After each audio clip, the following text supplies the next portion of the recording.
one of the things that I saw that I was a little bit surprised at, but yet I shouldn't have been, was there's a lot of equipment there that could be used, but it isn't able to be maintained.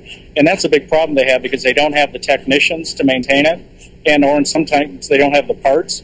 Can you give an example of some of the equipment that they have that they're not able to maintain, and would you suggest that perhaps the best way would be for Americans, or for American doctors and technicians to volunteer, to go down to help teach them how to maintain them? You know, it can range as simple as washers and dryers. They by hand wash all the linens and all the clothing that they have, but they do have washers and dryers that are in there.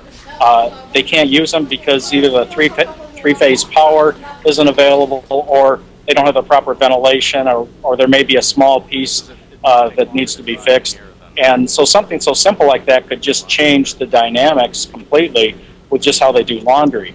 It can go so much as there's a machine that they can do surgery with that is very complicated, and if there was a way to fix that, they'd be able to, you know, do a much better job in the surgical ward. Now tell me, then, now you're in Port-au-Prince, and you said really the first impression you had, what you were struck by, was really how good people are doing. You know, it's really interesting. The media reports that we've all seen back in the U.S., I had the impression that the entire nation was completely shut down and really wasn't able to function. When I landed in Port-au-Prince and drove about 45 minutes into where we were staying, I didn't see hardly any damage at all, and life was moving on as normal.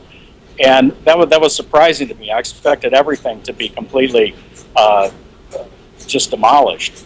But today I went through the parts that were, and there's no question there's a significant amount of damage and a lot of people displaced. It's amazing the buildings that are just demolished. I mean, when you see our version of the White House, the presidential palace here, just so collapsed on itself, that's a real impactful thing to see. I was really surprised at that. But that said, all the areas that I drove through, whether it had an enormous amount of rubble and destruction or whether it was hardly touched, business was starting to begin to come back. You could see the economy starting to move along, and people were out. They were selling their wares. They were functioning, and it's not easy, but they're resilient people, and they're doing well in spite of the circumstances. Now, you're in Port-au-Prince in the role with your company Envoy, which is basically as an international aid coordinator of sorts, and you mentioned that one of the I guess on the other side of the spectrum is the desperate need for shelter now that the rainy season has begun and the hurricane season is approaching. And a lot of Americans would look at it and say, okay, we're going on into 3 months now. Why haven't they started building the shelters? We've had discussions about things such as what kind of hurricane force does it need to be engineered for? Is it a Category 1 or a Category 5 or something in between? And what about the flooding?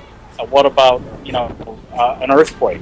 So there's all sorts of pieces to it, and then the engineers would love to be able to design it to the best standards possible, but then money comes into play. So there's this balance between money and quality, and the lower quality, the more people can reach out to in effect. But on the other side, the lower the quality, everybody's concerned about building something that is able to withstand a hurricane Category 1, and then a Category 3 comes in, and all the work and effort and money we put in, all of a sudden it's blown away. And you did say, though, that at least it seemed that most people had a tent, and that's progress.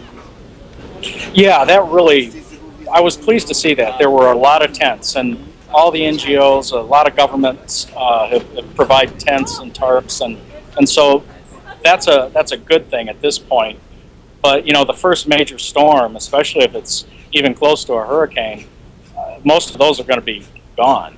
And so there's a real desperate need to get something a little bit more sturdy and a little bit firmer in place, but we're still a ways from that.